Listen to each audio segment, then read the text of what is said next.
Coming Back is a listener-supported podcast. To support the show and receive weekly grief guidance from me, monthly group grief support calls, and the first look at my upcoming books, online courses, and projects, become a patron now at patreon.com/ShelbyForsythia. Just $3 a month gets you access to everything there is to see on Patreon, plus connection to a beautiful group of grievers just like you. Unlock grief support now for $3 a month and support this show at patreon.com/ShelbyForsythia. Thank you so much for listening. What if you could improve your relationship to grief a little bit every day?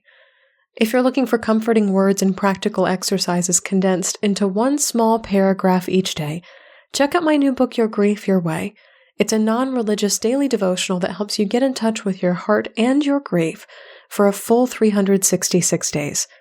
Find Your Grief, Your Way now on Amazon, Audible, IndieBound, Barnes & Noble, or anywhere else you buy books. And stay tuned to the end of this episode for a special excerpt from Your Grief, Your Way.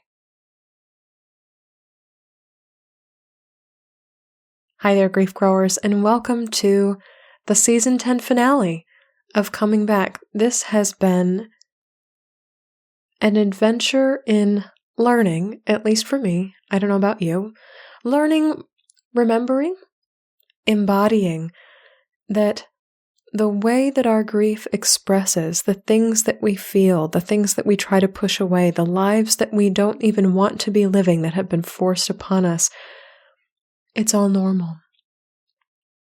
It all belongs. And right now, as we are living in the continued pain, grief of a pandemic, in the aftermath of an election that has yet to be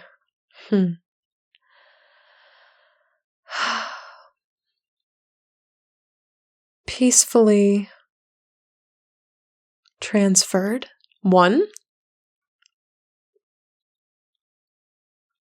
and at a time when Black lives, Indigenous lives, the lives of those who have been suppressed, oppressed, marginalized for decades and decades and decades and hundreds of years, is finally coming forward. We are swimming in, marinating in quite a lot of grief, and a lot that's been coming up in these past 11 episodes of Coming Back. And even a lot that's been coming up with my clients is this question of, is this normal? Is this allowed? Is it okay to be feeling this? Can I have this? Or conversely, on the other side, is there something wrong with me for having this, feeling this, experiencing this, identifying as this right now? To which I'll say, no. And I think that all of our guests this season on Coming Back would agree that whatever you're feeling in your grief, however you're identifying, whatever identities are slipping away from you, whatever your life is looking like and whatever your life is becoming, it is all normal in grief. It's all a part of it. And something that we do so much in the aftermath of loss is try to make what's happening to us something that's wrong or bad or needs fixing or diagnosing or medicating or prettying up because it's not good, because it's not the right thing that's supposed to be happening, or because it's not the perfect picture of grief. When in reality, in all actuality, the laughter, the pain, the tears, the days where you're just a lump on the couch, like those are all part of it. It all belongs.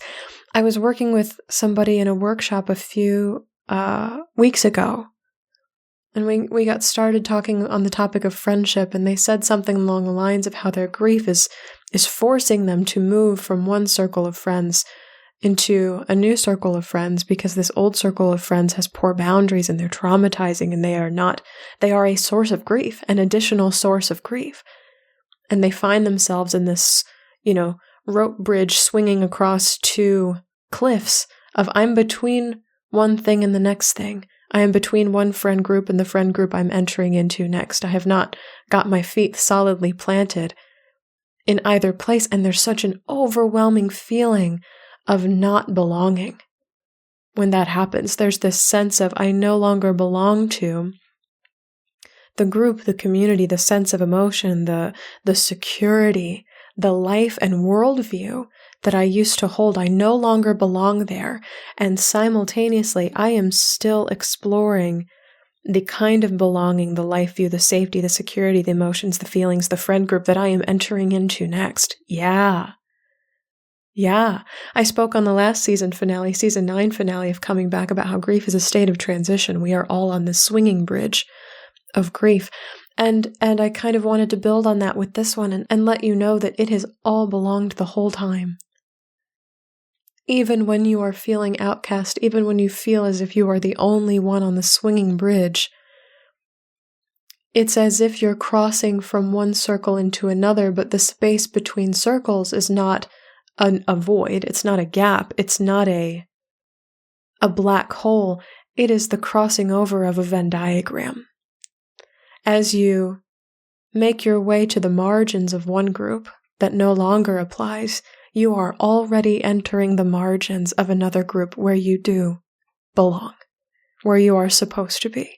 And so often that new group that you are entering into, the new set of feelings, the new set of beliefs, the new set of identities, the new set of friends, is so much more aligned with who you are, who loss has forced you to become, than the circle that you inhabited before. And it doesn't make the old circle or the circle you are leaving bad. And it doesn't even necessarily kill off the old circle. You can remember it. It still very much exists. And also, it's like you've outgrown a pair of pants. It's just no longer the place that's the best and the most appropriate and the most welcoming fit to you and your grief right now. And so the message that I really, really wanted to relay here in the season 10 finale of Coming Back, something that we've circled the airport around with all of our guests this season, is that there is nothing abnormal about what you're experiencing. It's normal to tell stories. It's normal to write letters. It's normal to wail. It's normal to feel grief in the body. Oh my God, was that a theme this season? And oh my God, is it continuing to happen now? And grief is also a spiritual experience. It happens to us and it also goes beyond us in whatever that means for you. There is no part of you, no part of this that is unwelcome, that does not belong. Even the things that feel the most wrong, or the most imperfect, or the most ugly, or the most profane, are included in the large, wide, enormous definition of what it means to grieve. And even in grief, when you are in this place of, I do not belong, I am not a part of anyone, anything, any mission, any cause, any purpose, any group, even in feeling like you do not belong, that feeling is another kind of belonging, because you join the ranks of every grieving person who has ever felt like they do not belong in their life and their grief. I wish someone had told me this when I was grieving the death of my mom. I wish someone had looked at me or sent me a message or sent me an email or left a voicemail on my phone that said, even in feeling like you don't belong, you are entering into a very sacred experience and a very real experience for everyone who has ever grieved of, has anyone ever felt like this? Am I the only one? First answer is yes. Second answer is no. And something that I've so hoped to relay to you through all these years of Coming Back is that you are not alone in what you're experiencing. It may look different, it may sound different, it may feel different. And how you grieve, where you grieve, who you're grieving, how long it takes you to grieve, what that grief ends up looking like, how long it exists for, and the ways in which you come back are not unique. You're not special. If I can phrase it like that. this has been happening and happening and happening and happening and happening and happening for years and years. Yes, we've never done it in a pandemic where we have a 24-hour news cycle and a racial uprising and a precarious election here in the United States. We've never done it with all of that. So in some ways, the time you are grieving, the period of time in which you are grieving, the life that you are living right now is unique, is special, and the experience of grief, this feeling of not belonging, this feeling of being abnormal or unwelcome in your grief or because of your grief has been happening. I mean, since humans first walked the earth. So what I hope for you as we tilt into the holiday season, and I say tilt very purposefully. I've used this phrase a lot in my work. For me, the holiday season feels a lot like we are teetering on the top of a roller coaster that is about to plunge into something dark. This is partially because I lost my mom the day after Christmas, and so this time of year is especially heavy for me. But as we tilt into the holidays, in a time, in a space, in a year, in a way that we have never had to do them before, and with griefs we have never had to carry before, my hope for you is that when you're sitting in your closet with your back against the wall, when you are lumping around on the couch, when you are sitting with the car off in the garage, just wondering, does anybody else in the world feel like this, feel like I do right now, that something inside of you will remember this podcast, remember these conversations, remember all the other stories that have been shared here, and just quietly, reassuredly, gently answer yes.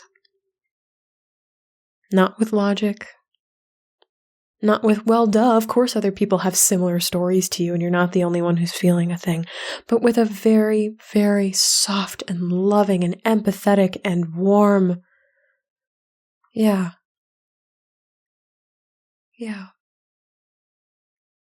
Because it's true. And let me tell you something else before I get into, kind of some updates of what's next, is the yes, other people have felt and are feeling the same things that you are does not have to take away your pain. It's not a magic eraser for your grief. It's like, oh, other people feel the way I do, so now I don't have to grieve anymore. No. That's not how that works at all. Unfortunately. What it does do, though, is helps you call in all the people who have ever grieved before. I'm working with a client right now, and despair is a hard thing for her to face. And a few sessions ago, I said, who can we take with you? When despair shows up in the room, she said, what do you mean? I said, like a celebrity or a fictional character or a role model from your own life or one of your loved ones who can come with you there because they know what it's like. And especially with the events of this year and the deaths we've had, she said, John Lewis, RBG, people who were fighting for something, and that was the root of their despair, is that they had these great visions for themselves, for their lives, for the lives of everybody around them, and it took a long time. And they had to butt up against a lot of obstacles and a lot of garbage people to make that happen as best they could with all of their humanity, and they balanced the despair and the hope together. She's like, those are people that can come with me. Yeah. So I'll leave you with a little exercise here, grief growers, on coming back, is who's coming with you in your coming back? Because you're not alone in this. Is it one of your loved ones who you know has known the pain of grief? Is it a mother, a father, a grandmother, a spouse, even a child who has known great pain and despair and can hold your hand as you are in your own great pain and despair? Is it a fictional character? Is it a celebrity whose story has really inspired you because of their interactions with loss? Is it a politician or a political figure or a champion in this great uprising? Is it a medical professional who exists right now? Is it a teacher or a coach of yours? Is it me? If all else fails, take me with you. I volunteer. Absolutely. And it feels so much different than trying to take others with us in our grief, people who are not grieving or people who refuse to acknowledge the depth of what this is like. Who's your team? Who knows what this pain is like, what you are experiencing right now, and therefore, energetically, spiritually, however you would like to frame it in your brain, who can just settle in beside you in a chair and be with you and witness you in that? You don't have to be inspired by them. You don't have to look to them to pull you out of the well. But just that reassurance, that companionship of, oh yeah, this has been happening a lot longer than me. So maybe I can make it out of this alive. Or maybe there's something more to this on the other side. Or maybe this isn't all there is. Or maybe I belong a lot more than I think I do. Or maybe, just maybe, my grief really is welcome here.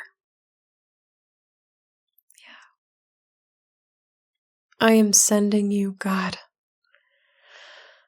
so much love as we close out a year, the likes of which we have never seen, and as we continue to hold, carry, honor, mourn, process, negotiate the griefs that we have carried long before this.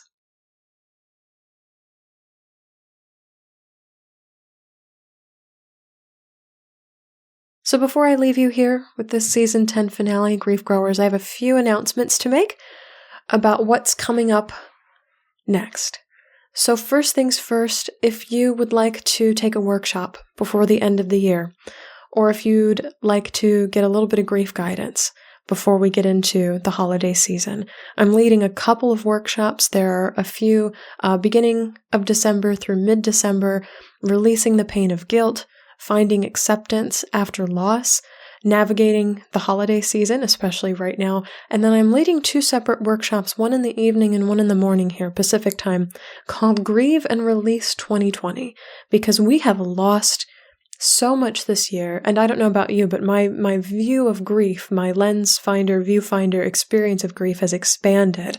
And there is some grief and mourning that needs to happen in that, because we can never untaste, unknow, unsee the experience that has been 2020.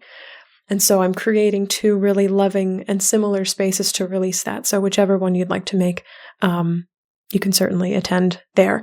And then if you'd like to apply to work with me one-on-one as a client, I have some openings for new clients. You can do that at shelbyforsythia.com. All of this is at shelbyforsythia.com. Just click on the Work With Me tab. You can see exactly what grief guidance is like, how many sessions you get in a package. You can read testimonials from people who've worked with me before, and you can find out how much it costs and how sessions are scheduled. So anything you'd like to know is all located there, and I am taking new clients, especially as we go into 2021. Next thing I want to get to is a very, very, very big announcement that is grief-inducing and also exciting. So this is my little disclaimer, and that is that this is the last episode that I will be producing of Coming Back, Conversations on Life After Loss.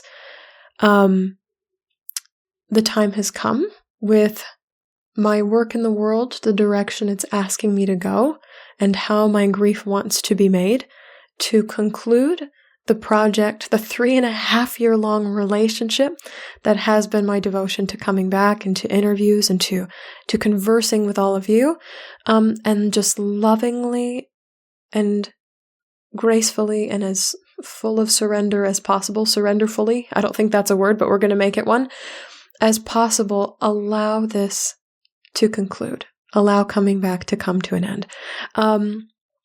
With that, I will also be archiving the Facebook group, the Grief Growers Garden, and this has been in existence since Coming Back started back in 2017. When I say archived, it means that you can come back to the group, you can browse posts, you can see who all is a member, you can see what things were posted in the past, resources that you loved. The only thing that's different is that I will no longer be accepting new members into the group and nothing new can be posted. And so it will be as if the Grief Growers Garden is a very large and beautiful scrapbook that we can all revisit at will. But that's something that will be archived on January 1st, 2021. That being said, I know what a resource coming back has been to so many of you through the years, and frankly to me also. So coming back will not be disappearing. It will not be going away. You can continue to listen to Coming Back and share Coming Back. Oh my gosh, please continue to share this podcast wherever you listen to podcasts, as well as YouTube. And the videos and the recordings will live there forever. Yeah, the work lives on.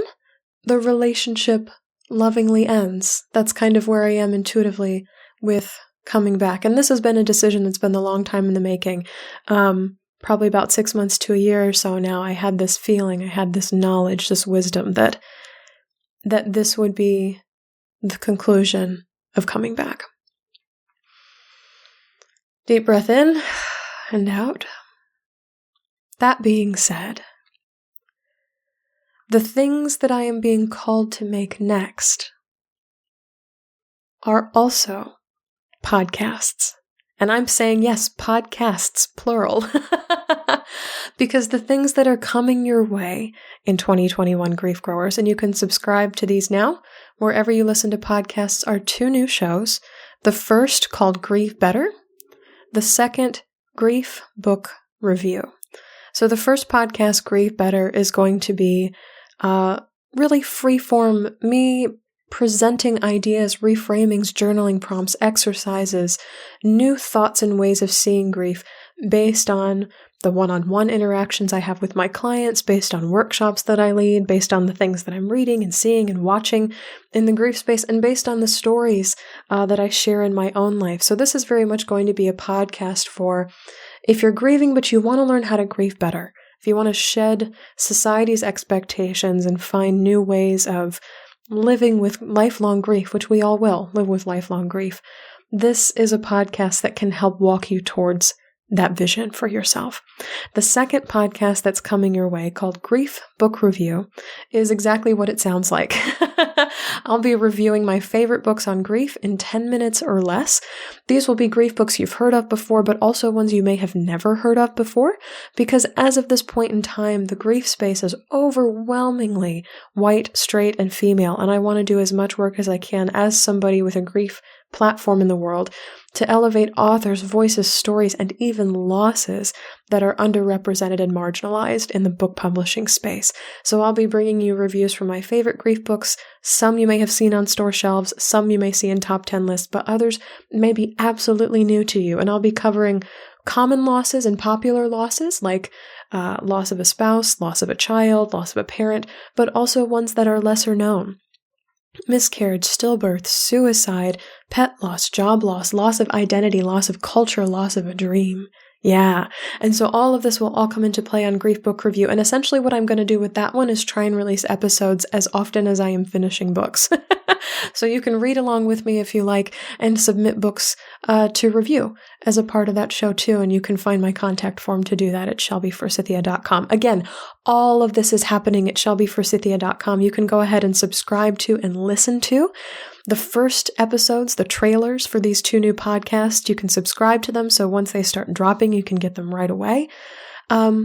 And these are things I've just been called to make. I don't know if you can hear the enthusiasm in my voice, but I have been asked by my grief, because my grief and I are always in constant communication. It feels like this, I don't know, friend or partner that I have sitting next to me at a table all the time.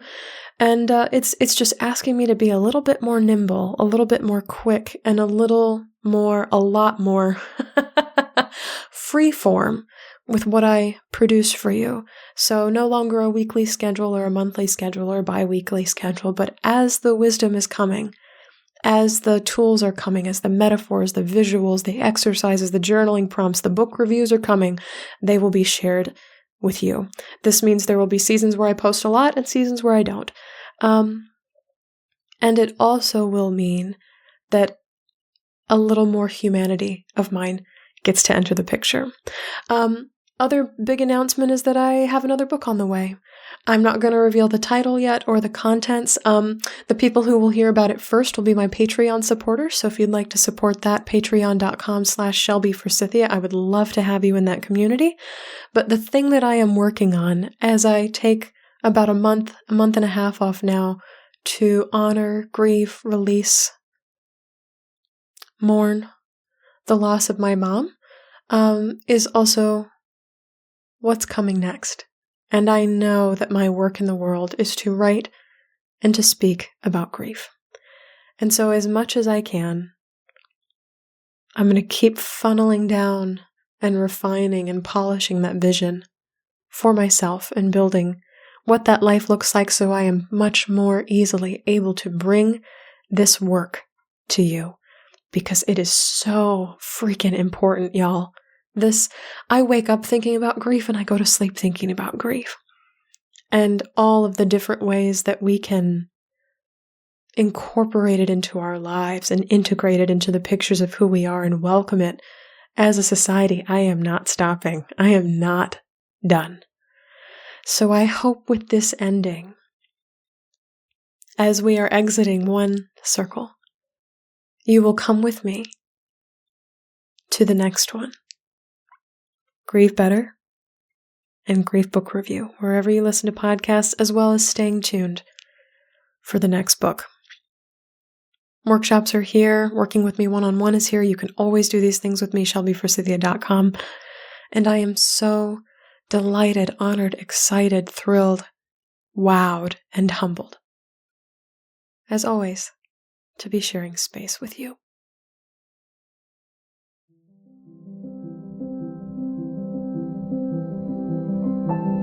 So that's all for this episode, this season, and this series of Coming Back. Thank you so very much to all of the guests who joined me on Season 10, Dara Kurtz, Gary Shockley, Victoria Albina, Christina Cipriano, Mana Batsangvi, Sarah Chiswick, Avni Trivedi, Mona Luna, Art Sheikh, Diane Zinna, and Rob Bell. To keep up with me and my work, please subscribe to email updates at ShelbyForsythia.com. This is also where you can schedule a free consultation to work with me one-on-one. It's where you can find grief workshops, and it's where you can subscribe and listen to both of my new podcasts, Grieve Better and Grief Book Review. You can also find me on Facebook at Shelby Forsythia Intuitive Grief Guide or Instagram at Shelby Forsythia. You can find my new book, Your Grief Your Way, 366 Days of Comfort and Practical Exercises After the Death of a Loved One now, wherever you buy books. And be sure to stay tuned after the credits for an excerpt from the book. If you liked what you heard today, please tell a friend about coming back, because you never know what someone you love is going through. Thank you to Addie Goldstein, who composed our theme music. As always, my dear grief growers, it was beautiful sharing this space and time with you today and for the last 3.5 years. I see you. I am so, so proud of you and the work that you're doing in the world. And I love you. Because even through grief, we are growing.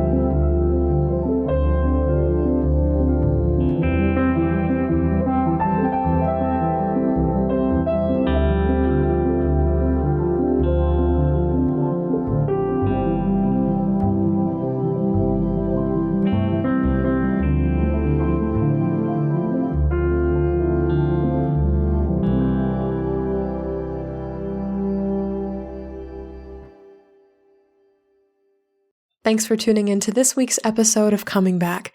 Now, check out the November 18th entry for my new daily grief book, Your Grief, Your Way. November 18th. People you love never die. Not completely. They live in your mind, the way they always lived inside you. You keep their light alive. If you remember them well enough, they can still guide you, like the shine of long-extinguished stars could guide ships in unfamiliar waters. Matt Haig. Even though your loved one's body is no longer physically here, you are allowed to maintain an emotional, mental, and spiritual relationship with them. You are even allowed to change the boundaries of your relationship, such as how often you speak with them and the ways in which you communicate. Death ended your loved one's life, but your love for them and your need to include them in your own life live on. If this entry resonated with you in your grief, you can purchase Your Grief Your Way now wherever you buy books, including Amazon, IndieBound, Barnes & Noble, and your local bookstores. Thank you so much for joining me on Coming Back.